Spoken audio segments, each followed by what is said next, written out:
안녕하십니까. 정통에듀의 대표 김한기 교수입니다. 자, 2024년도 1회차 정보통신 기사 정보시스템 운용 기출문제를 풀어보도록 하겠습니다.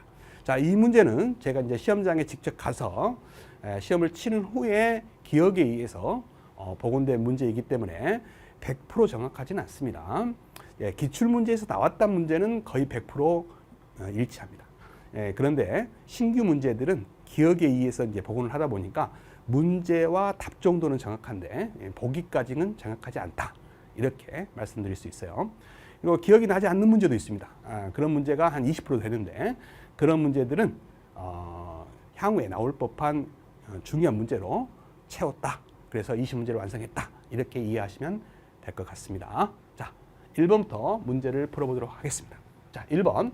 다음 중 사용자 A가 사용자 B에게 메시지에 디지털 서명과 메시지 암호화하여 전송하려고 한다면 어떤 순서로 A, B의 공개 키와 A, B의 비밀 키를 사용하여 암호화하여야 하는가 그랬어요.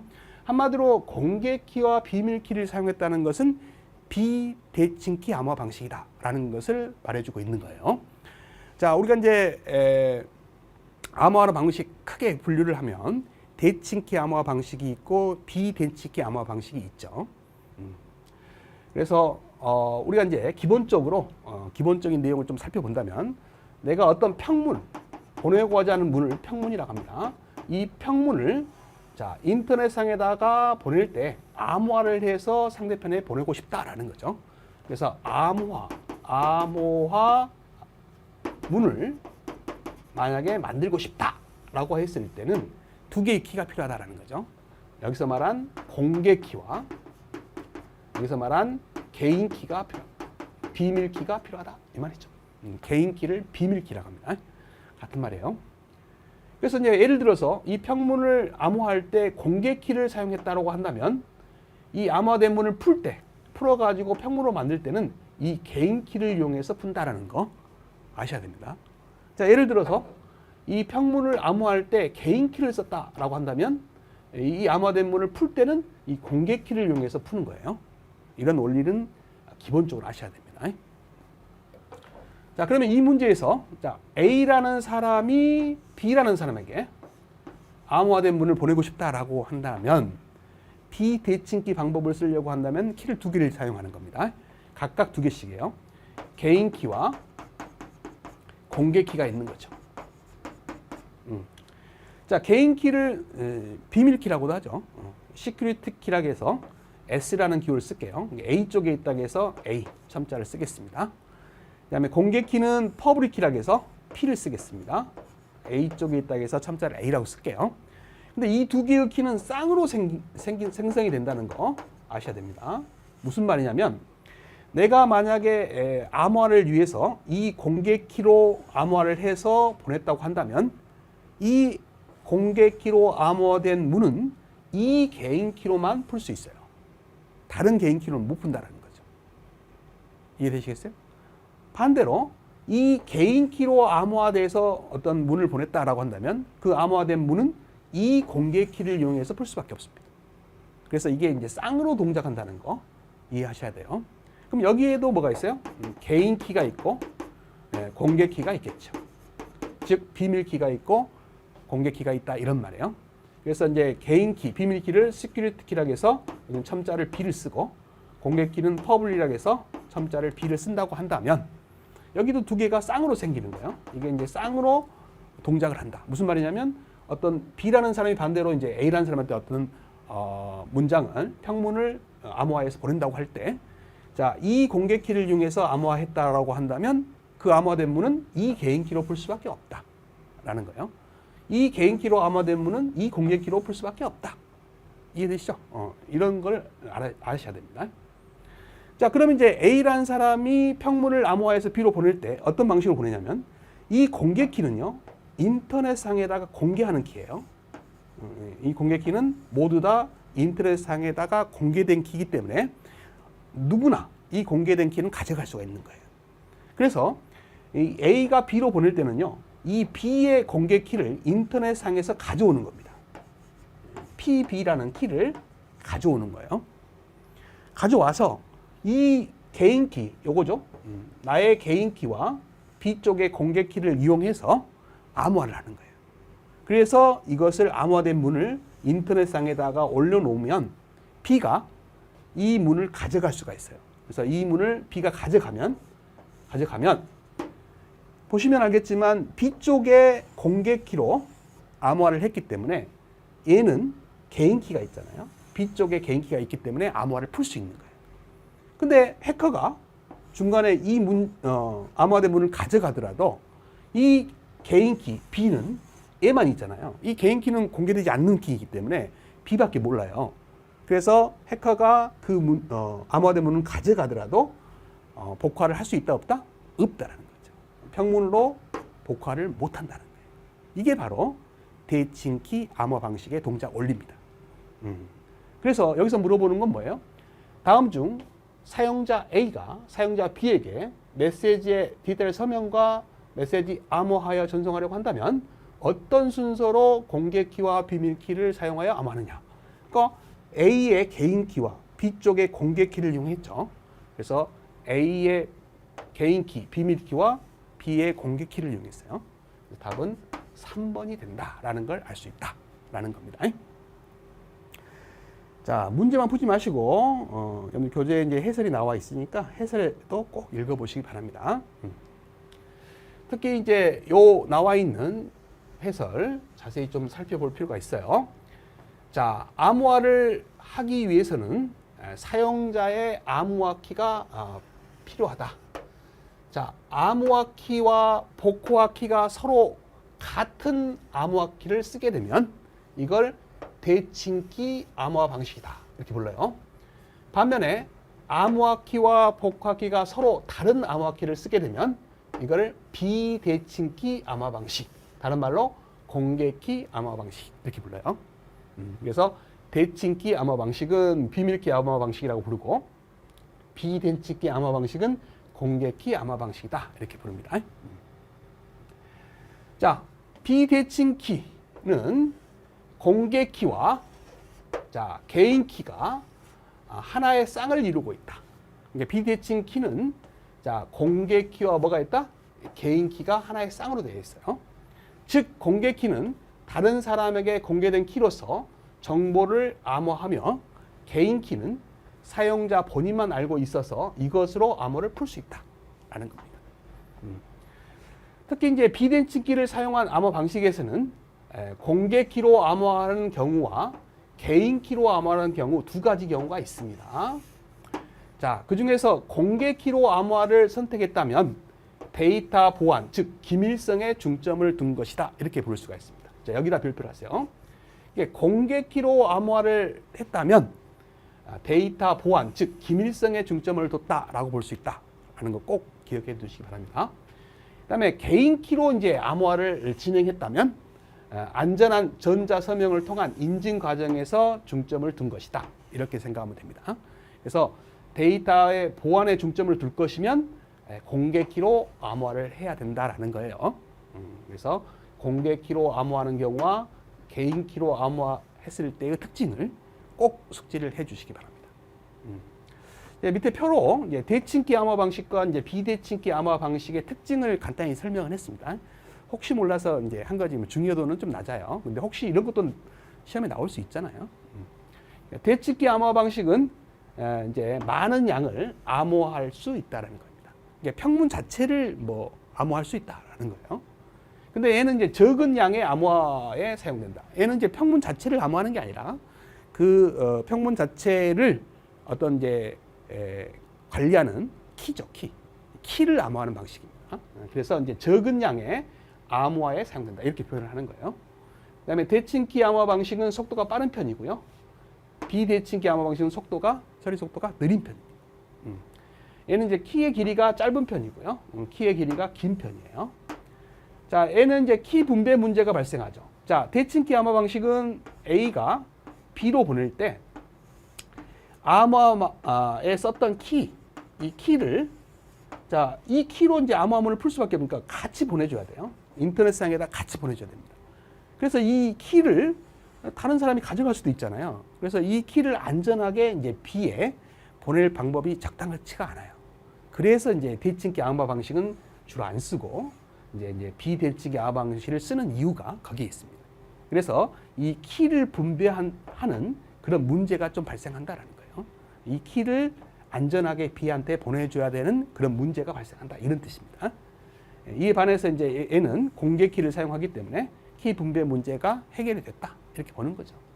그래서 간단한 특징을 혹시 몰라서 정리를 했습니다. 살펴봐 주시기 바랍니다. 자, 2번 문제로 가죠. 자, 이 문제도 이제 뭐 유사 문제로 여러 번 출제가 됐던 문제죠. 시스템의 총 운영 시간 중 정상적으로 가동된 시간의 비율을 의미하는 것은 뭐냐? 이걸 이제 가동률이라고 하죠. 그래서 이제 availability라는 단어를 씁니다. 이걸 가동률이라고 하죠. 가동률 이렇게 부릅니다. 가동률. 이제 이 가동률 구하는 공식도 이제 시험에 잘 나오죠. 그래서 어떤 시스템을 사용할 때 사용하다가 이제 고장이 난 시점이 있어요. 여기가 이제 고장이 난 시점이죠. 근데 이제 고장을 수리한 시점 여기죠. 그래서 이제 고장이 난 시점에서 고장을 다 수리한 시점까지 걸리는 시간을 MTTR이라고 하죠. Mean Time to Repair. 그래서 평균 수리 시간이라고 합니다. 평균 수리 시간.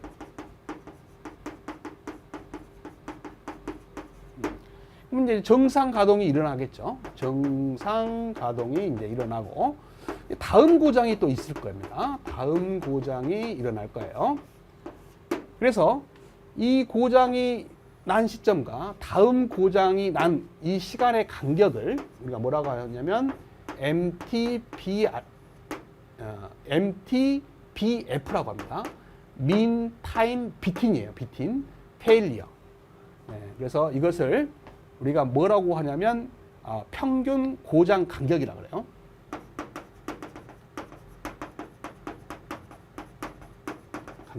그래서 평균 고장 간격 이렇게 말을 해요. 그래서 이제 이 두 개만 알면 가동률을 구할 수 있는 거예요. 가동률을 구할 수 있습니다. 자, 가동률은 이 두 개를 더한 거예요. MTBF 플러스 MTTR 분의 MTBF로 구한다. 이런 거, 이거 이제 2차 시험 필답형에도 아주 잘 나오고 1차 시험에도 아주 잘 나오는 공식이죠. 그래서 이런 것들을 주게 되면 넣어서 계산도 할 수 있어야 됩니다. 자, 그 다음에 이제 여기에 정상 가동이 이제 시작돼서 다음 고장이 일어나는 이 사이의 시간, 이 사이 시간을 뭐라고 하냐면 이거를 MTTF라고 해요. MTTF. Mean Time to Failure. MTTF라고 합니다. 이걸 평균 가동 시간이다. 이렇게 부르기도 하고요. 이게 정상 가동이 일어난 시간이니까 또는 뭐라고 부르냐면 평균 고장 시간이라고 해요. 왜냐면 여기 고장이 나서 또 고장이 났으니까. 그래서 평균 고장 시간이라고도 해요. 그래서 평균 가동 시간 또는 평균 고장 시간이라고 부르는 것이 뭐야? MTTF다. 라는 것도 이제 함께 같이 공부를 해 주시기 바랍니다. 그래서 여기서 이제 물어보는 것은 시스템의 총 운영 시간 중에서 정상적으로 가동된 시간의 비율. 이걸 뭐라고 해요? 가동률이라고 한다. 라는 거 알아두시기 바랍니다. 자, 3번 문제죠. 자, 우리가 리눅스에서 하나의 파일을 압축하는 데 사용하는 명령어이면서 표준 GNU입니다. 이 GNU는요, 이제 NU가 not Unix예요. not Unix. 우리 이제 리눅스 언어는 유닉스 기반으로 이제 개발된 언어입니다. 근데 이제 무료 버전이잖아요. 무료로 배포하고 그 다음에 이제 개발자들이 자유롭게 이용할 수 있게끔 무료로 제공되는 운영 체제죠. 그래서 여기가 이제 GNU라는 용어를 쓰는 거예요. 그래서 GNU 유닉스 이렇게 부르는 것은 뭘 말하는 거예요? 유닉스 운영 체제를 모델로 한 운영체제를 부르는 말입니다. 즉 리눅스를 말하는 거예요. 그래서 리눅스 압축 유틸리티를 물어보고 있습니다. 그래서 리눅스에서 사용되는 압축 유틸리티를 물어보고 있는 거예요. 자, 먼저 1번에 이제 타르가 있고요. G집이 있고, B집도 있고, 번집도 있네요. 자, 이런 내용들이 뭐냐? 좀 밑에서 살펴보도록 하죠. 일단 타르는요, 타르는 용량 변화가 없어요. 그러니까 압축을 안 했다는 거죠. 용량 변화가 없이 여러 개의 파일을 하나의 파일로 묶어서 묶고 또 풀 때 사용되는 명령어입니다. 그러니까 이 용량이 이제 줄지 않죠. 그러나 이제 파일을 묶어 놓고 풀고 그런 역할만 하는 명령어다. G집은 압축을 하는 거죠. G집. 리눅스에서 하나의 파일을 압축하는 데 사용하는 명령어이며 아까 말했던 GNU 유닉스 압축 유틸리티의 표준입니다. 표준이에요. A가 표준입니다. 그래서 여기서 물어보는 것이 이제 표준 GNU 유닉스 압축 유틸리티를 물어보고 있는 거잖아요. 그래서 답은 G집이 답이 되겠죠. 자, B집이 있어요. B집2가 특히 있는데 이것은 리눅스 압축 또는 해제하는 유틸리티로 방금 앞에서 배운 G집보다 압축률이 높습니다. 압축률이 높아요. 그 대신 이제 압축 시간이 좀 길죠. 길어요. 그 다음에 이제 번집은 뭐냐? 번집2가 있는데요. B집으로 압축한 파일을 해제하는 유틸리티. 압축을 푸는 유틸리티다. 이런 말이죠. 참고적으로 이제 압축률을 보면은 타르가 제일 압축률이 낮죠. 압축을 안 하니까. 그 다음에 G집, 그 다음에 B집2 이런 순서다라는 것도 이제 알아두시면 좋을 것 같네요. 그래서 이 중에서 이제 리눅스에서 사용되는 압축 유틸리티의 표준은 G집이다. 이렇게 알아두시면 되겠습니다. 4번 문제로 가죠. 자, 리눅스 서버는 데몬 방식으로 네트워크 서비스 제공 프로그램을 실행한다. 리눅스 서버의 데몬들에 대한 설명으로 틀린 것은 그랬네요. 자, 여기서 말하는 이제 데몬 하는데 데몬이라는 것은 뭐냐? 리눅스 시스템이 처음 가동할 때 실행되는 백그라운드 프로세서. 그러니까 리눅스를 실행하면 자동으로 이제 도와주는 프로세서다 이 말이죠. 사용자의 요청을 기다리고 있다가 요청이 발생하면 이에 적절히 대응하는 역할을 하는 것이 이제 데몬이다 이 말이죠. 그래서 데몬이란 메모리에 상주하면서 특정 요청이 오면, 사용자의 요청이 오면 즉시 대응할 수 있도록 대기 중인 프로세스를 말하는 겁니다. 그래서 데몬의 종류가 이렇게 많습니다. 이거 말고도 더 있겠죠. 그 중에서 LPD가 나와 있네요. 자, LPD는 이제 프린트 서비스를 위한 데몬이다 이렇게 나왔어요. 프린트 서비스를 위한 데몬입니다. 맞죠? 자, NSCD는요. RPC.락 데몬이죠. 락 뒤에 붙어 있는 D는 데몬의 약자입니다. 데몬을 실행하기 위한 데몬입니다. 그러면 요건 뭐냐? 밑에 써놨죠. RPC 락 데몬은 파일 잠금을 통해 클라이언트에서 여러 사용자가 한 파일을 수정하는 것을 방지하는 겁니다. 방지하는 거예요. 이것을 실행하기 위한 데몬이 뭐다? NSCD다라는 거죠. 그래서 RPC 락 데몬을 실행하기 위한 데몬이다라는 거죠. 맞습니다. 그다음에 이제 GPM은 마우스를 사용해서 복사나 붙여넣기 이런 역할을 하는 데몬이 GPM이에요. 그래서 콘솔에서 마우스를 지원하는 데몬 맞죠? 맞습니다. 자, 이거는 뭐의 약자인지 저도 잘 모르겠어요. KFUSH 데몬이 있네요. 이것은 메모리와 파일 시스템을 관리하는 데몬입니다. 근데 이제 이게 IP 패키 필터링을 관리하는 데몬이다 이렇게 나와 있네요. 틀렸죠? 이것은 IP 테이블스라는 데몬이에요. 그래서 이 역할이 틀렸네요. 답은 4번이 되겠습니다. 자, 이거는 이제 기출문제에 있었던 문제잖아요. 그래서 요 데몬의 종류는 어떤 방식이든 나올 수가 있다라는 거죠. 그래서 한 번 나온 문제들은 이렇게 반복해서 출제가 되고 있어요. 그래서 이런 데몬의 종류들은 확실하게 외워주시기 바랍니다. 자, 5번입니다. 자, 가상화 기술을 이용하여 서버 또는 컴퓨터를 가상화함으로써 자, 논리적입니다. 논리적으로 업무방. 업무방은 이제 내부망을 말하는 거고요. 인터넷망은 외부망을 말하는 거죠. 그래서 내부망과 외부망을 분리하는 방식. 이것을 망 분리해서 논리적 망 분리라고 하죠. 논리적으로 망을 분리하는 거죠. 내부망과 외부망을 분리하는 걸 논리적 망 분리. 이제 물리적으로 분리한 것은 물리적 망 분리. 그래서 이 두 개의 특징을 여러분들 꼭 구분을 하셔야 돼요.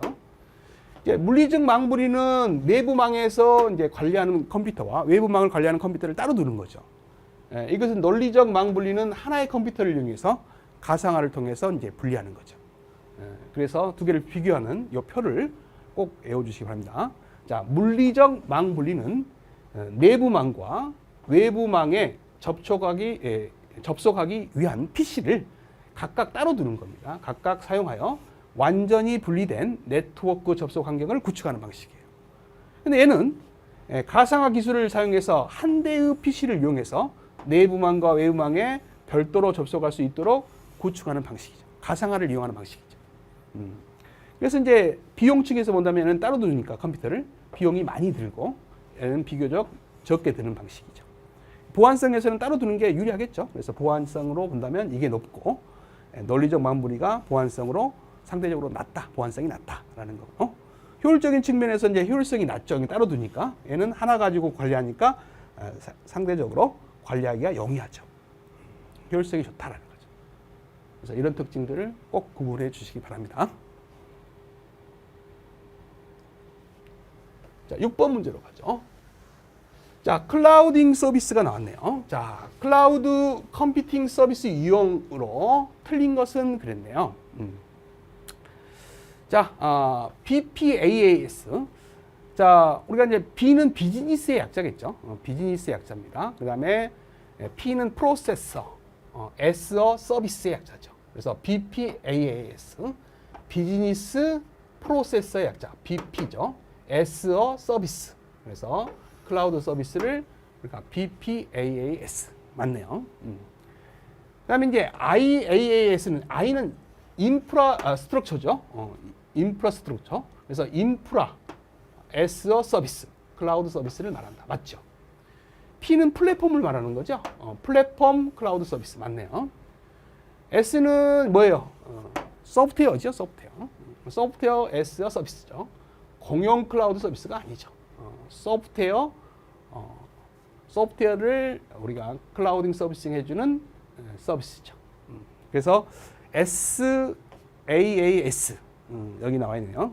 소프트웨어 S어 서비스 약자입니다. 그래서 클라우드 기반의 응용 프로그램을 서비스 형태로 제공하는 것을 우리가 SaaS라 이렇게 말을 하죠. 그래서 종류가 굉장히 많습니다. 대표적인 종류는 이제 IaaS, 인프라스트럭처죠. PaaS, 플랫폼이죠. SaaS, 소프트웨어다라는 겁니다. 이뿐만 아니라 여기도 나와 있죠. BPaaS, 그 다음에 DaaS, 그 다음에 뭐 시큐리티 약자죠. SECaaS 이런 것들도 있다. CaaS, 커뮤니케이션 이런 것도 있네요. 이런 것들 다양한 클라우드 서비스가 있다. 그래서 다양한 종류의 클라우드 서비스를 한 번만 읽어봐도 아실 것 같아요. 답은 4번이네요. 자, 7번으로 갑니다. 자, UPS예요. 자, 무정전 전원 공급 장치를 UPS라고 하죠. 자, 인터럽트가 이제 중단이란 뜻이죠. 근데 uninterrupt입니다. 중단 없는 파워 서플라이, 전원을 공급하는 장치를 UPS라고 합니다. 그래서 이제 UPS는 일단 구성 요소, 그다음에 이제 UPS의 세 가지 방식이 있어요. 그 특징 이런 것들을 꼭 공부를 해주셔야 돼요. 자, 요즘은 자주는 안 나오지만 이렇게 간단하게 시험에 나오고 있지만 종류가 무선 쪽에서 여러분들 정보통신 말고요 무선 쪽에서 엄청 많이 나오는 문제입니다. 그래서 여기는 이제 종류가 나왔지만 구성 요소가 나왔지만 종류 UPS의 종류 세 가지가 있어요. 그 특징까지도 정확히 공부해 주시기 바랍니다. 자, UPS 일단 무정전 전원 공급 장치인데 구성 요소에 대한 설명으로 틀린 것은 그랬네요. 일단 이제 그 안에 여러 가지 구성 요소 중에 정류기가 있어요. 정유기는 이제 삼상 단상 전원을 직류로 변환하여 축전지에 충전시켜주는 작용을 하는 게 정유기죠. 맞습니다. 자, 인버터는 전력 반도체 소자를 이용해서요. 직류 전원을 교류 전원으로 변하는 장치. 직류를 DC를 AC로 바꿔주는 장치를 인버터라고 하죠. 그래서 인버터입니다. 그다음에 스위치, 절한 장치죠. 우리가 이제 평상시에 전원을 사용하고 있다가 전원이 이제 끊기게 되면 비상 전원을 써야 되잖아요. 그 절한 스위치를 말하는 겁니다. 그래서 이상 신호가 감지될 경우 전원을 차단하는 장치가 아니라 우리가 이제 주 전원에서 비상 전원으로 이게 상용 전원이라고 하죠. 상용 전원, 평상시 쓰는 전원에서 비상 전원으로 축전지로 이렇게 위치를 바꿔주는 스위치 역할을 이 스위치가 하는 거죠. 이게 절한 스위치죠. 답은 3번이 틀렸습니다. 축전지, 전력을 충전하고 정전 시 인버터에 공급하는 장치. 그렇죠. 평상시에 이제 전기를 이제 충전해 놨다가 정전이 일어나면 이 축전지에서 발생하는 전원을 이용해서 인버터를 통해서 축전지에 저장된 전원은 DC잖아요. DC를 다시 이제 가정에 공급할 때는, 가정이나 공장이나 이런 데 공급할 때는 AC로 바꿔서 공급을 해야 되니까 DC를 AC로 바꿔주는 인버터라는 장치가 필요하잖아요. 그래서 축전지는 전력을 충전하고 있다가 정전 시 인버터에 공급하는 장치다. 맞는 거죠. 그래서 답은 3번이 틀렸습니다. 자, 부연 설명에 제가 이제 이걸 넣어놨어요. 저희 교재에 있는 내용들인데. 자, 온라인 방식이 있습니다. 자, 그 다음에 오프라인 방식도 있고요. 자, 이게 오프라인 방식이고, 이게 온라인 방식이죠. 이 두 가지 방식을 절충한 방식도 있어요. 이거를 이제 우리가 조금 이따 뒤에 나오네요. 라인 인터랙티브 방식이라고 합니다. 세 가지 방식이 있어요. 자, 그래서 이제 먼저 오프라인 방식은 어떤 거냐. 중요한 특징을 아셔야 돼요. 평상시에 상용 전원을 그대로 이용해서 부하에 공급합니다. 여기가 이제 부하, 로드죠. 부하 단위입니다. 전원을 소비하는 단위다 이 말이죠. 그러다가 이 전원이 이제 만약에 끊기게 되면 그때 스위치를 이용해서, 아까 절한 스위치가 있죠. 스위치를 이용해서 이 축전지에, 이 배터리죠. 축전지입니다. 축전지에 저장되어 있는 전원을, DC 전원이니까 인버터를 통해서 AC로 바꾸어서 공급받아서 쓰게 되는 거죠. 그러니까 이제 순간적으로 단절이 있을 수밖에 없어요. 왜냐하면 절한 스위치 절하는 속도가 매우 느립니다. 세 가지 방식 중에서 제일 느려요. 그래서 이제 안정적이지는 못하죠. 근데 이제 가장 간단한 방식입니다. 그래서 비용이 좀 적게 드는 방식이죠. 이에 반해서 이제 온라인 방식은 안정적인 전원을 공급받기 위해서 어떻게 하냐면요.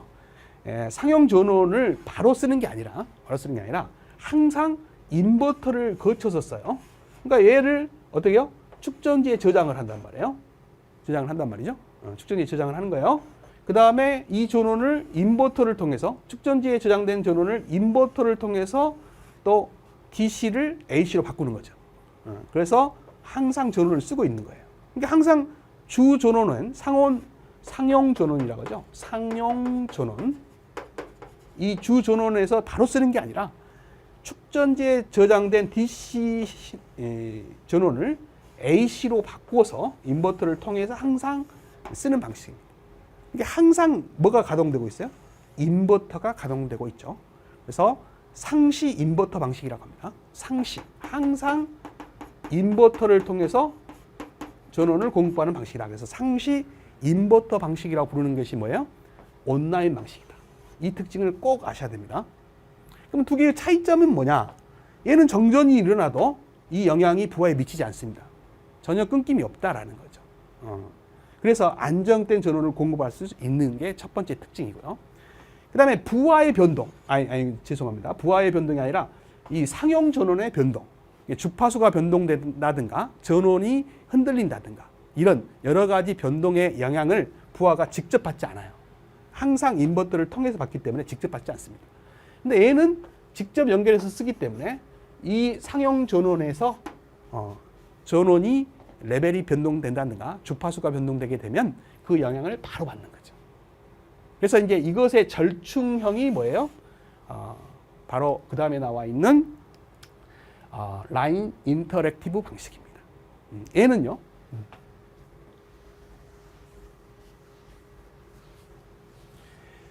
자, 평상시에는 상용 전원에서 공급을 받아요. 이렇게 받습니다. 그러다가 정전이 일어나면은 어때요? 축전기에 저장된 것을 인버터를 통해서 DC를 AC로 바꿔서 받습니다. 그러면 오프라인 방식과 똑같지 않습니까? 그런데 오프라인은 이걸 어떻게 돼요? 스위치를 이용해서 전환을 하지만 얘는 트랜스포머를 이용해서 전환을 해요. 전환 속도가 더 빠릅니다.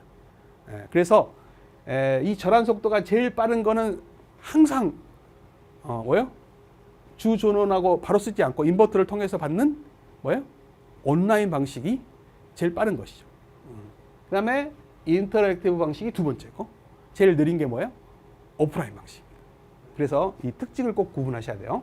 온라인 방식과 오프라인 방식과 인터랙티브 방식을 본다면 신뢰도 측면에서 전원이 끊겨도 전혀 상관이 없는 게 온라인이죠. 그래서 신뢰도 측면에서 높다라는 거죠. 근데 이제 오프라인은 낮다. 그 중간이 누구예요? 인터랙티브 방식이다. 요거를 꼭 알아두세요. 그래서 이제 전원이 끊겼을 때 바로 해결할 수 있는 시간이 얘는 4ms 이하의 무중단, 중단되지 않는다는 거죠. 그리고 인터랙티브가 이제 10ms 이하다. 얘는 10ms 정도 된다라는 거죠. 그래서 신뢰도가 제일 높은 것이 온라인, 그 다음이 란 인터랙티브 방식, 그 다음이 오프라인 방식이다. 뭐 이렇게 알아두시면 되겠습니다. 그래서 입력 전원의 변동에 따른 출력 변동은 얘는 상관이 없다. 얘는 중간이다. 얘는 바로바로 변동을 영향을 받는다. 이렇게 아시면 되겠습니다. 그래서 이런 특징만 아시면 다른 건 몰라도 돼요. 가격 면에서 본다면 이제 온라인 방식이 좀 고가고 얘는 중간이고 이게 저가다. 그 정도만 아시면 될 것 같습니다. 8번 문제로 가죠.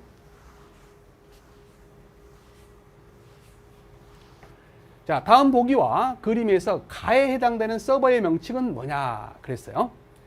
자, 여기 보시면 여기에 이제 컴퓨터도 있고요.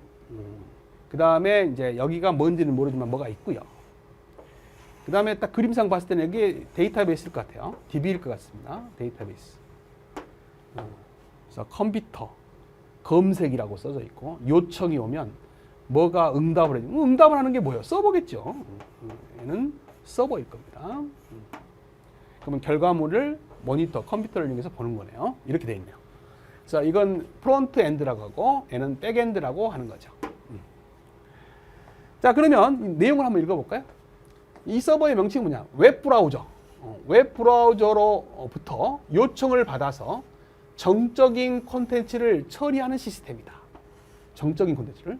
특히 이제 정적인 콘텐츠로 HTML 있죠. 그 다음에 CSS.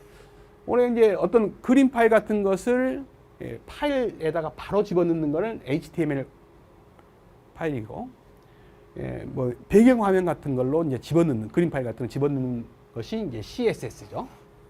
그다음에 이거는 이제 그림 파일 같은 걸 압축하는 기술이잖아요. JPEG. 이런 정적인 어떤 콘텐츠를 처리하는 서버를 물어보고 있는 거예요. 그래서 이제 HTTP라고 하는 우리가 이제 인터넷 페이지가 있잖아요. 우리가 이제 HTML을 만든 페이지, 그걸 처리해주는 프로토콜이죠. HTTP라는 게. 이 HTTP라는 프로토콜을 이용해서 웹페이지를 처리하는 서버를 뭐라고 하냐. 이것을 이제 웹서버라고 하죠. 웹서버. 그래서 답은 1번이 되는 겁니다. 자, 이런 정적인 콘텐츠를 처리하는 서버가 웹서버고요. WAS라는 게 있어요. WAS라는 서버가 있습니다. WAS는 웹 어플리케이션 서버라고 하죠. 우리가 이제 인터넷 사이트죠. 사이트를 구현하는 프로그램들이 있죠.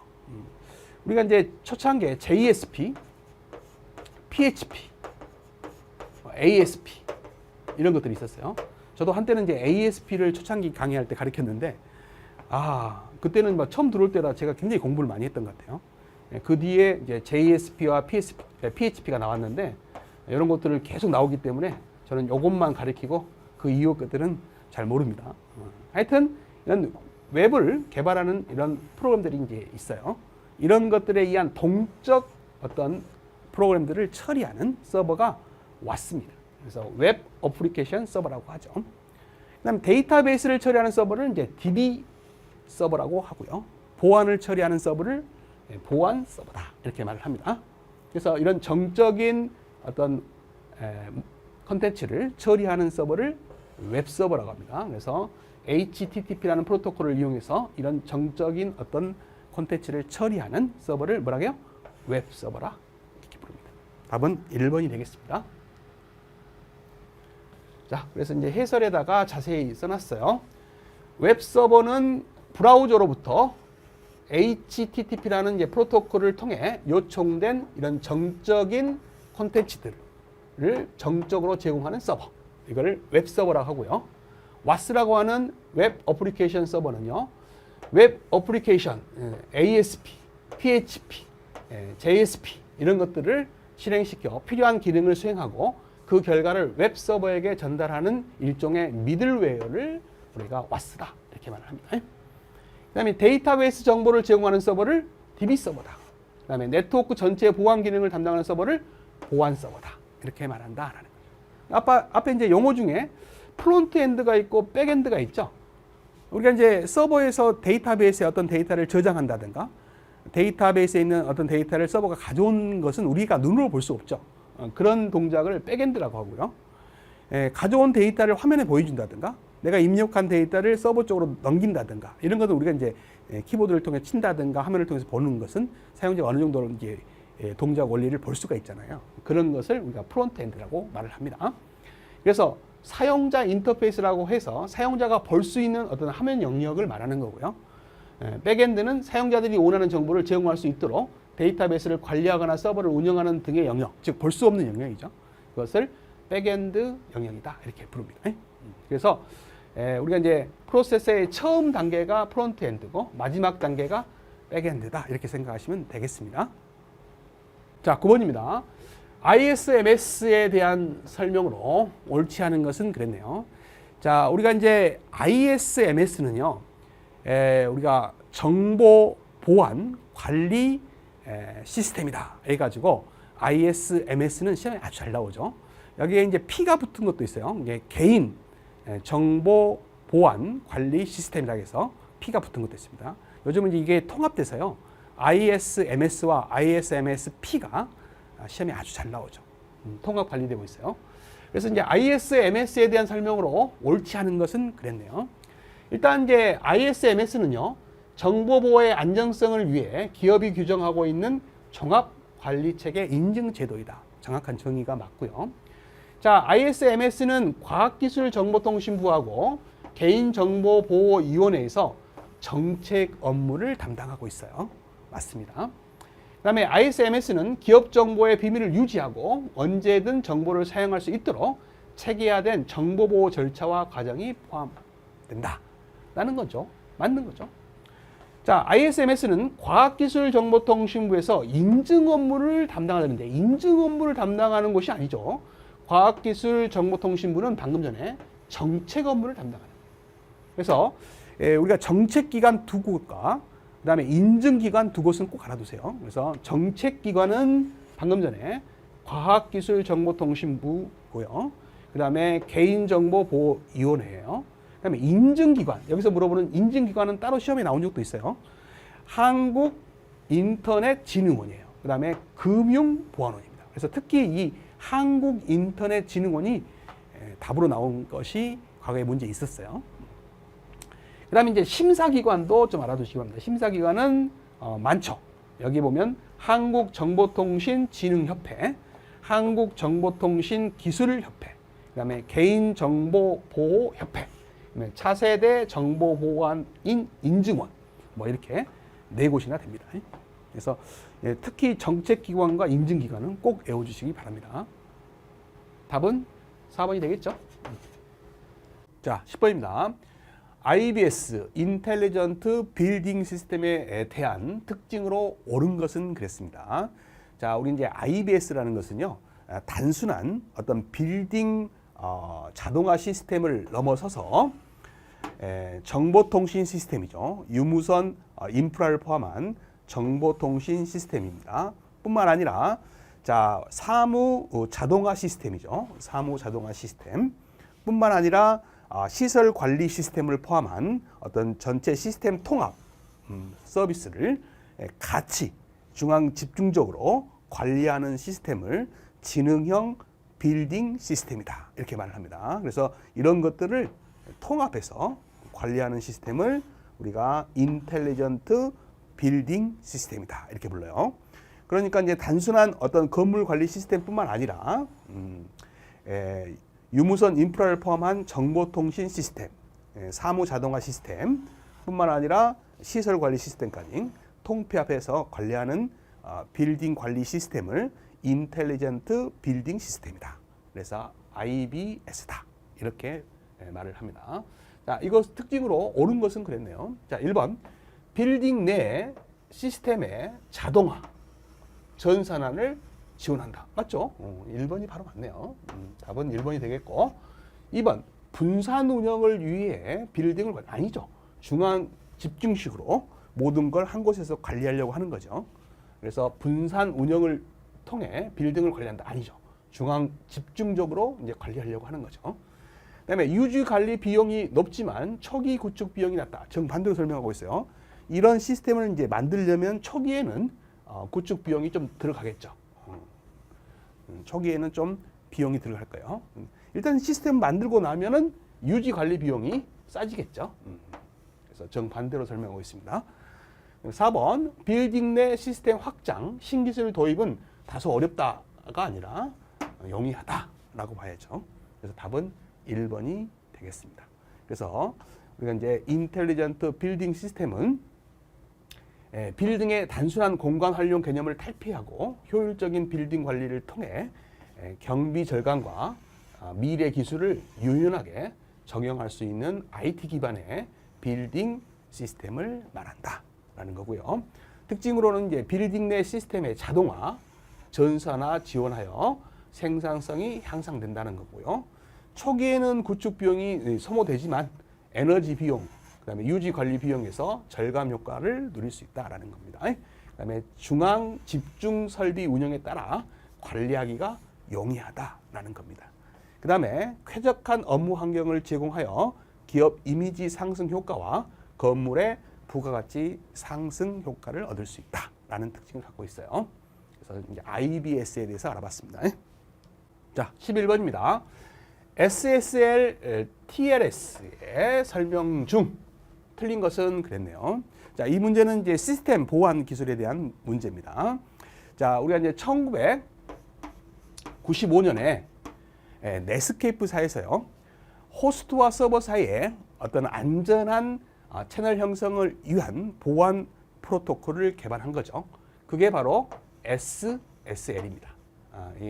Secure Socket Layer 이렇게 해서 우리말로는 이제 보안 소켓 계층이다 이렇게 부르는 보안 기술입니다. 그래서 이제 이것을 이제 넷스케이프에서 이제 개발을 했는데 이후에 이제 업버전이 나온 거죠. 그 업버전이 SSL 3.0까지 나왔어요. 그 이후에는 넷스케이프사에서 이제 업버전에 관여를 하지 않았습니다. 그래서 이것이 그 다음 버전으로 이제 발전하지 못하고 이름이 바뀐 거죠. 그게 바로 TLS입니다. 그래서 이 TLS의 초기 버전은 SSL 3.0과 거의 흡사한 기술을 갖고 있어요. 그래서 이제 SSL과 이제 TLS가 대표적인 어떤 시스템 보안 기술이다. 그래서 호스트와 서버 사이의 안전한 어떤 보안 채널 형성을 위한 보안 프로토콜이다. 그래서 이것은 TCP/IP 계층에서 트랜스포트 계층이죠. 4계층에서 수행되는 보안 프로토콜이다. 이렇게 생각하시면 되겠습니다. 자, 설명으로 틀린 것은 그랬네요. 그래서 SSL TLS는 호스트와 서버 사이의 안전한 보안 채널 형성을 위한 보안 프로토콜이다. 정확히 맞고요. 그 다음에 이제 TCP/IP 계층 중에서 전송 계층입니다. 트랜스포트 계층에서 수행된다는 거 알아두시고요. 버전이 이제 3.0까지 개발됐고 그 이후에는 TLS로 이름이 바뀌었다라는 겁니다. 맞는 거고. 자, TLS는 IP 패킷 단위로 자 인증하고 암호하고 키 관리를 수행하는 보안 프로토콜은 뭐예요? 이 패킷 단위로 이제 인증하고 암호하고 키 관리한다 했으니까 3계층 아니에요? 네트워크 계층에서 작용하는 보안 프로토콜은 뭐가 있을까요? IP셋이 있겠죠. 그래서 이것은 IP셋에 대한 설명이다라는 겁니다. 답은 4번이 되겠습니다. 그래서 SSL과 TLS는 4계층입니다. 트랜스포트 계층에서 동작하는 보안 프로토콜이다. 이렇게 알아두시면 되겠어요. 12번으로 갑니다. 자, 다음 보안 시스템에 해당하는 것은 그랬습니다. 자, 방화벽, 가상사설망이죠. VPN, 그 다음에 IPS, 안티바이러스 등 서로 다른 종류의 보안 제품 정보를 한 곳에서 관리하는 통합 보안 관리 시스템입니다. 이런 것들을 한 곳에서 관리한다라는 거죠. 다양한 보안 장치들을 한 곳에 관리함으로써 효율적인 보안 네트워크를 운영할 수 있고요. 집중화된 보안 관리를 통해 각각의 보안 기능을 최대화할 수 있는 장점이 있으며 주로 큰 대규모의 네트워크에 활용한다. 이건 뭐예요? ESM입니다. Enterprise Security Management. 그래서 ESM이라고 그래요. 그래서 이 ESM에 대한 설명을 이제 밑에 해놨습니다. 그래서 ESM은 우리말로는 이제 통합 보안 관리다 이렇게 부르는 거예요. 자, EMS는 방화벽, VPN, IPS, 안티바이러스 등 서로 다른 종류의 보안 제품 정보를 한 곳에서 관리하는 통합 보안 관리 시스템입니다.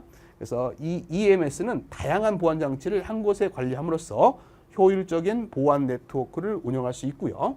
중앙화된 보안 관리를 통해 각각의 보안 기능을 최대화할 수 있는 장점이 있으며 주로 이제 대규모 네트워크에 활용한다. 뭐 이 내용이네요.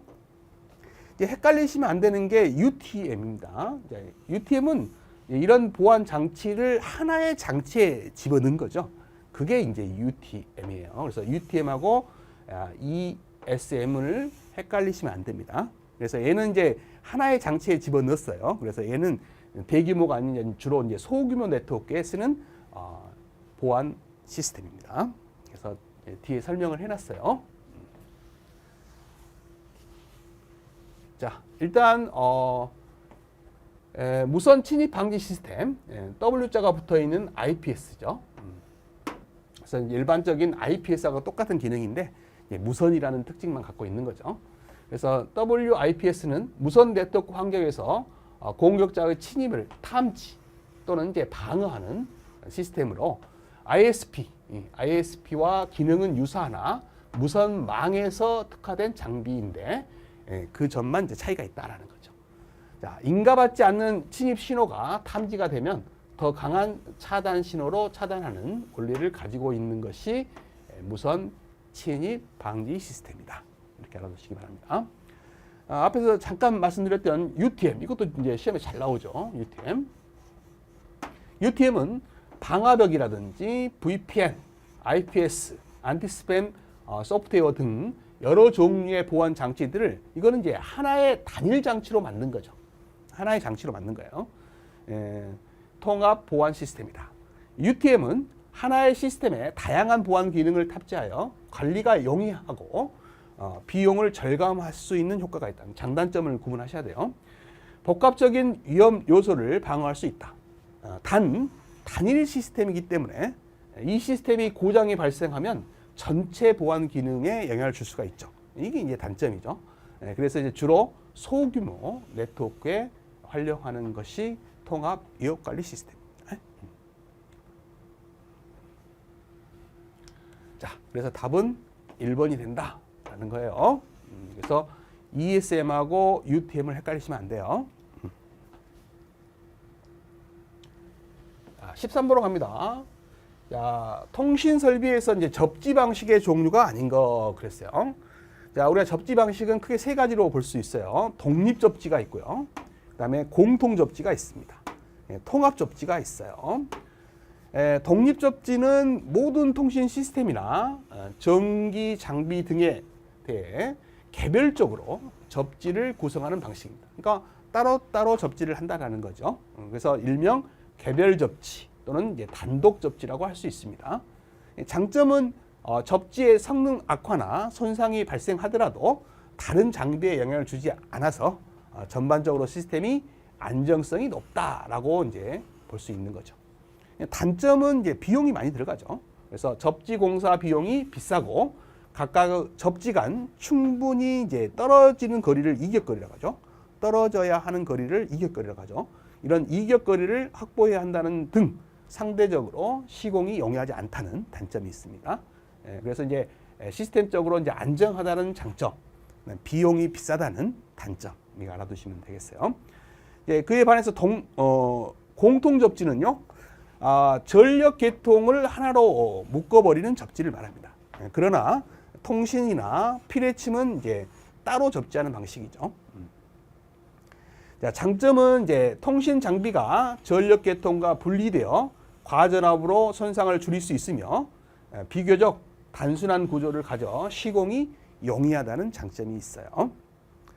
자, 통합 접지는 이제 통신 시스템, 그다음에 전기 장비, 또 프레침과 같은 여러 설비를 하나의 공통된 전극으로 구성하는 접지 방식을 통합 접지라고 합니다. 그래서 이제 특징으로 건축물 부지 내에 하나의 접지선 또는 철골 구조물을 이용하여 각 시스템의 접지 전극을 연결하는 방법을 주로 사용한다라는 특징을 갖고 있어요. 장점으로는 접지가 필요한 모든 설비를 용이하게 접지할 수 있고요. 비용을 절감할 수 있다는 것이 장점입니다. 그래서 독립 접지가 있고 공통 접지가 있고 통합 접지가 있더라. 그래서 통신 설비 접지 종류가 아닌 것, 공통 접지, 독립 접지, 통합 접지가 있죠. 자, 보완 접지는 아니죠. 얘는 이제 보완 접지는 기능용 접지와 함께 접지 목적에 따른 분류로 분류가 돼요. 그래서 보완 접지나 기능용 접지는 접지 목적에 따른 분류다라는 거예요. 자, 14번입니다.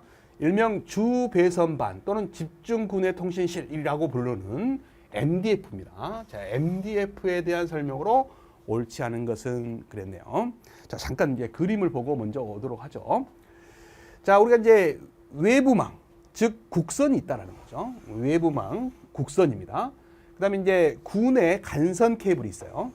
건물들이 있다면 이 건물들의 동단자함들이 있어요. 동단자함까지 연결해주는 군의 간선 케이블이 있습니다. 그래서 군의 간선 케이블과 국선이죠.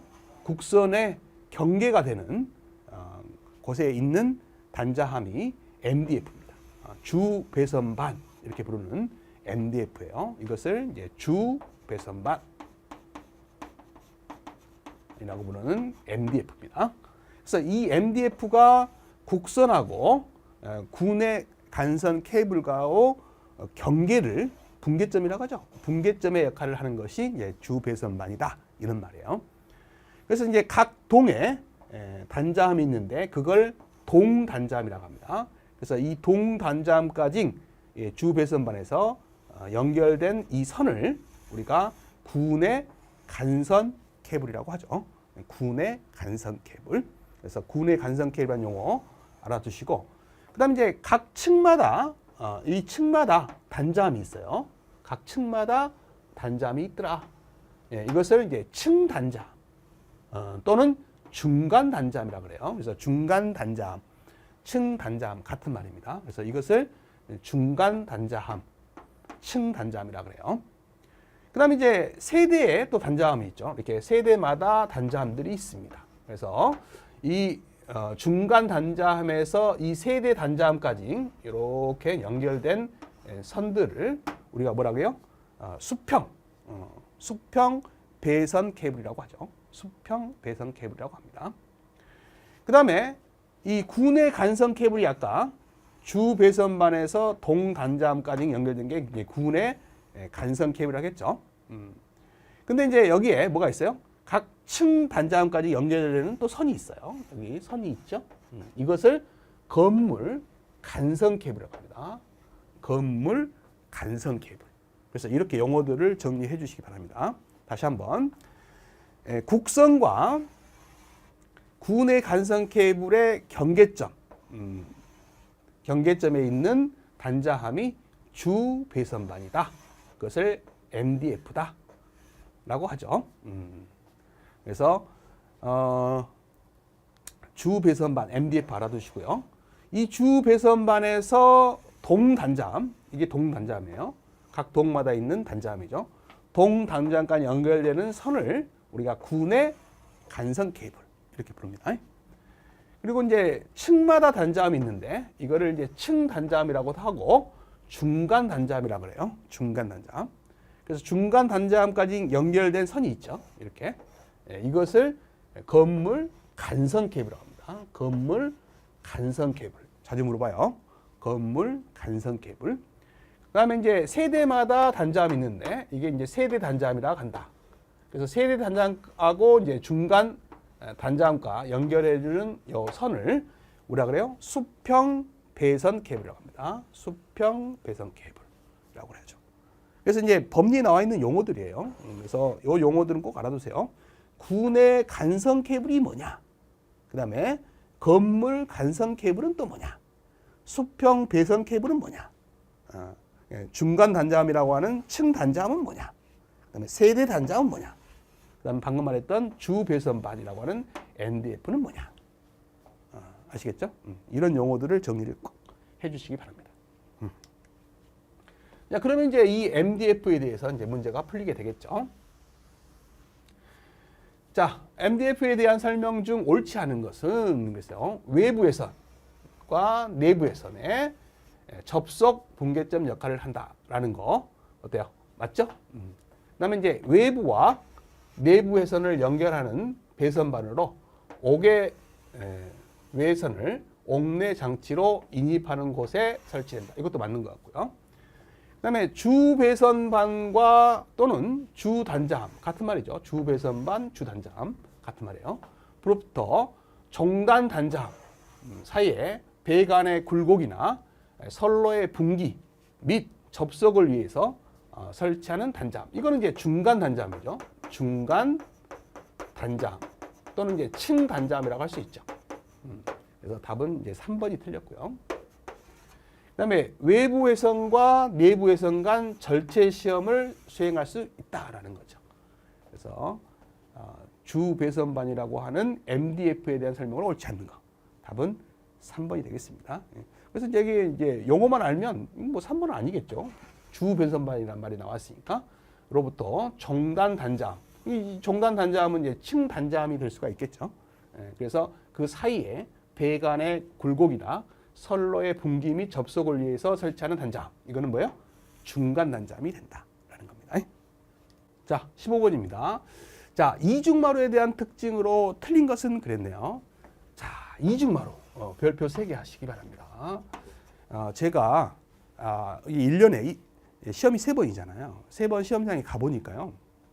물론 이제 매일 시험 보는 사람마다 이제 문제가 다르겠지만, 유형이 다르겠지만, 우연인지 모르지만 제가 시험 볼 때마다 빠지지 않고 나오는 분야가 이중마루였어요. 그래서 이중마루에 대해서는 거의 빠지지 않고 출제가 된다. 이렇게 생각하시고 공부를 하셔야 됩니다. 그래서 이중마루에 대한 특징으로 틀린 것은 그랬어요. 자, 공기순환 및 환기에 유리하다. 맞고요. 이중마루 사이 간격은 보통 200에서 500mm 사이여야 됩니다. 그래서 500mm 이상이다. 틀렸죠. 그래서 이건 틀렸고요. 자, 그다음에 이제 방음 효과와 내진 기능이 있다. 맞고요. 그다음에 배선을 보호할 수 있고 요지 관리가 쉽다. 맞는 내용입니다. 그래서 이제 아래에다가 이중마루의 정의하고요. 그다음에 특징들을 제가 나열을 해놨어요. 이중마루란 통신 장비들이 집중된 전산실이나 서버실 마루 아래로 배관이 자유롭게 지나다닐 수 있게 공간을 띄워 시공한 이중 바닥 마루를 말한다라는 거고요. 특징으로는 이제 마루 아래로 통신 선로가 포설되어 배선이 자유롭고 깔끔한 공간을 연출할 수 있다는 특징이 있고요. 무거운 설비의 하중을 분산시키는 데 용이하다는 특징이 있습니다. 그다음에 배선을 보호할 수 있고요. 유지 관리가 용이하다라는 거죠. 그다음에 배선 교체나 경로 변경 시 해당 부분만 신속하게 처리할 수 있다는 특징이 있어요. 특히 이제 케이블 트레이 설치가 어려운 곳이죠. 케이블 트레이 설치가 이제 어려운 협소한 곳에 이제 주로 사용하는 것이 이중마루고요. 전도성 타일입니다. 타일을 사용하여 정전기 방지 효과가 있다는 거죠. 그다음에 공기 순환 및 환기에 유리하고요.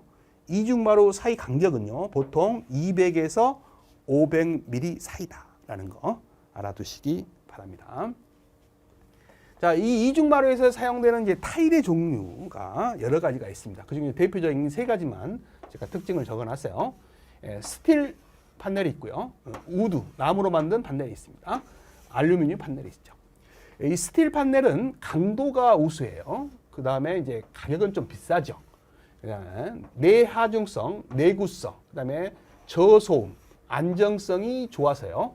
중앙 제어반이나 전산실, 기계실에 주로 사용되는 우리 타일이 스틸 판넬이다라는 겁니다. 그다음에 우드 판넬은 이제 나무로 만들기 때문에 이제 가격이 저가라는 게 이제 중요한 특징이죠. 진동이나 소음 감소 효과가 있어서요. 방송실이나 시청각 교육실, 병원 수실 등에 이용되는 것이 우드 판넬이다. 알루미늄 판넬은요, 강도가 우수하고 가볍다는 게 가장 큰 특징 중에 하나죠. 내부식성, 청결도가 좋다라는 거죠. 정밀성, 이런 것들이 우수해서 반도체 공장이나 정밀 기기 등에 이용될 수 있는 타일이 알루미늄 판넬이다라는 겁니다. 이런 것도 공부를 해 두시면 좋을 것 같아요. 자, 16번입니다. 다음 중 웹 서버에서 APM을 설치하기 위한 명령어가 아닌 것은 그랬습니다. 이 APM이라는 이 용어 자체에 약자를 아시면 이제 문제를 풀기가 좋죠. 자, APM은 아파치입니다. 아파치는 이제 서버의 이름이죠. 서버. 그다음에 PHP는 웹 프로그래밍 언어입니다. 사이트를 구현하는 언어죠. PHP. 그다음에 MySQL은 이제 DB, 데이터베이스를 꾸며주는 프로그램이죠. 그래서 이것의 합성어가 APM이에요. 그래서 이런 APM을 설치하기 위한 명령어가 아닌 거 그랬네요. 자, 앞에 있는 이제 YUM, 이것은 이제 줄임말이죠. 여기 보시면 Allow 도구 업데이터 모디파이의 약자입니다. 그래서 이 YUM은 어떤 이제 프로그램을 설치하고 업데이트할 때 쓰는 형식이죠. 형식입니다. 그래서 RPM 기반의 시스템을 위한 업데이터이자 패키지 설치 및 삭제 도구다. 이렇게 알아두시면 되겠어요. 그래서 이제 YUM이 다 붙어 있는 거죠. 그 다음에 옵션에 이제 Y가 들어있는 것은 작업을 진행하는 데 있어서 확인하는 과정을 생략해라 라는 거고요. 인스톨은 이제 명령어죠. 인스톨, 명령어입니다. 패키지를 설치할 때 쓰는 명령어가 인스톨, 업데이트 할 때 쓰는 명령어는 업데이트, 이런 거죠. 의존성 파일까지 모두 자동 삭제하는 명령어는 remove, 이런 명령어가 있다는 거죠. 그래서 이제 이런 명령어도 같이 이제 외워주시고요. 설치니까 인스톨이 들어가는 거죠. 그 다음에 이제 해당되지 않는 걸 이제 고르시면 되는데, 웹 서버니까 HTTP 데몬이 있겠죠. 그 다음에 MySQL, 그 다음에 PHP 이런 거 있지만 FTP는 아니겠죠. 프로그램 FTP 데몬은 아닐 거예요. 그래서 답은 4번이 되겠습니다. 자, 17번입니다. 다음 중 APT 공격 기법에 해당되지 않는 것은 그랬네요. 자, APT 공격 기법이라는 것은요. 자, 하나의 표적에 다양한 공격 기술을 이용해서 지속적으로 정보를 수집하고 취약점을 파악한 뒤에 이를 바탕으로 피해를 주는 공격 기법을 우리가 APT 공격이다 이렇게 불러요. 특징으로는 오랜 시간 동안 천천히 정교하게 접근하기 때문에 탐지하기가 어렵다라는 특징을 갖고 있고요. 그의 종류에는 제로데이 어택이 있어요. 제로데이 어택은 어떤 개발자가 어떤 프로그램을 개발했잖아요. 근데 이제 사용하다 보면 보안의 취약점이 발견되죠. 그래서 그 보안의 어떤 취약점을 해결하기 위한 패치 프로그램을 만들게 되는데 그 패치 프로그램이 만들어지기 전에 공격하는 것을 제로데이 어택이다 이렇게 불러요. 그래서 개발자가 인지하지 못한 소프트웨어의 취약점에 대한 패치가 나오지 않는 시점에서 이루어지는 공격을 제로데이 어택이다 이렇게 부르고요. 그다음에 이제 사회공학 기법이 있어요. 사회적 지위가 높은 사람으로 가정해서 악성 코드를 담은 어떤 이메일을 보내거나 스미싱, 피싱을 유도하는 방법을 사회공학 기법이다. 이렇게 불러요. 포트를 이용하는 방법이 있습니다. 그래서 포트 스캐닝이라고 하죠. 열려있는 포트를 스캔해서 접근을 시도하는 방법이 있고요. 그다음에 USB를 이용하는 방법이 있어요. 그래서 악성 코드가 담긴 USB를 통해서 침투하는 방법이 있습니다. 이런 것들이 APT 공격 기법의 종류들이에요. 아닌 건 랜섬웨어죠. 랜섬이라는 말 자체가 몸값이라는 뜻이죠. 몸값이라는 뜻이에요. 그래서 이제 어떤 데이터나 어떤 시스템을 제가 기술을 이용해서 이제 잠가버려요. 사용하지 못하도록 잠가버립니다. 그래서 몸값을 지불할 때까지는 열어주지 않는 거죠. 또는 뭐 상황을 더 악화시켜 버린다든가 이렇게 하는 것을 랜섬웨어라고 그래요. 그래서 랜섬웨어는 피해자의 데이터 또는 디바이스를 잠그고요. 피해자가 이제 공격자에게 랜섬, 즉 몸값을 지불하지 않으면 잔금을 풀어주지 않거나 더 나쁜 상태로 만들겠다고 위협하는 어떤 멀웨어의 종류 중에 하나다라는 겁니다. 자, 18번으로 가죠. 정보통신 시스템 개혁 중 아래 내용에 해당하는 단계는 그랬어요. 자, 우리가 정보통신 시스템 계획 단계에는요, 요구사항 분석 단계가 있고요. 시스템 설계 단계가 있고, 시스템 구현 단계가 있습니다. 그 다음에 시스템 시험 단계가 있고, 시스템 유지 보수 단계가 있어요. 그래서 이 단계 순서를 꼭 숙지를 해 주시기 바랍니다. 그 중에 구현된 시스템의 정상 동작 및 요건에 부합하는지 테스트하는 단계가 뭐냐. 그래서 테스트니까 시험하는 단계겠죠. 시스템 시험 단계가 되겠습니다. 그래서 구현된 시스템의 정상 동작 및 요건에 부합하는지 테스트하는 단계. 그게 바로 시스템 시험 단계다. 나머지는 한 번씩 읽어봐 주시기 바랍니다. 자, 19번입니다. NMS네요. 네트워크 매니저먼트 시스템이죠. 이제 구성 요소의 설명으로 틀린 것은 그랬습니다. 자, 우리가 이제 NMS의 구성 요소에는 이제 매니저가 있고, 그 다음에 이제 에이전트가 있죠. 그 다음에 이제 프로토콜, 사용하는 이제 프로토콜. 대표적인 프로토콜이 SNMP죠. 단순망 관리 프로토콜. UDP 기반에서 동작하는 거예요. 그래서 SNMP가 시험에 아주 잘 나오고 있습니다. 그 다음에 MIB라는 것이 있죠. 이렇게 대표적으로 4가지 구성 요소가 있어요. 자, 첫 번째 이제 매니저는요, 에이전트로부터 정보를 주기적으로 전달받아 장애 감시, 성능 분석을 담당하고, 그다음에 관리자에게 네트워크 전체 사항을 볼 수 있도록 인터페이스를 이제 제공하는 것이 이제 매니저죠. 매니저입니다. 그다음에 에이전트는요, 자, 라우터, 스위치, 브릿지 등 관리되는 통신 내에 탑재된 소프트웨어 형태의 모듈이죠. 이것을 에이전트라고 합니다. 프로토콜은 매니저와 에이전트 사이에 통신을 위한 전용 프로토콜로 대표적인 게 이제 SNMP가 있다라는 거죠. 이 SNMP가 또 따로 시험에 굉장히 잘 나오고 있어요. 2차 시험 필답에도 많이 나오고 있죠. 자, MIB는 망 관리 자원을 구조화시킨 체계화된 형태의 대규모 정보 집합을 우리가 MIB라고 합니다. 그래서 이제 설명으로 틀린 거 그랬는데, 이제 매니저는 에이전트로부터 정보를 주기적으로 전달받고 장애 감시와 성능을 분석을 맡고요. 라우터, 스위치, 브릿지 등 관리되는 통신 장비 내 탑재된 소프트 형태의 모듈을 우리가 에이전트라고 하죠. 그 다음에 매니저와 이제 에이전트 사이에 통신을 위한 전용 프로토콜, 대표적인 게 SNMP가 있다겠죠. 그걸 프로토콜이라고 하죠. 네트워크 전체 사항을 볼 수 있도록 인터페이스를 제공하는 건 아까 뭐라 했어요? 매니저라겠죠. 틀렸네요. 답은 4번이 틀렸습니다. 자, 20번으로 갑니다. 자, 다음 중 가스식이에요. 가스식 소화 설비의 특징이 아닌 거 그랬네요. 자, 우리가 이제 가스식 소화 설비의 특징을 먼저 알아보도록 하죠. 가스식이에요.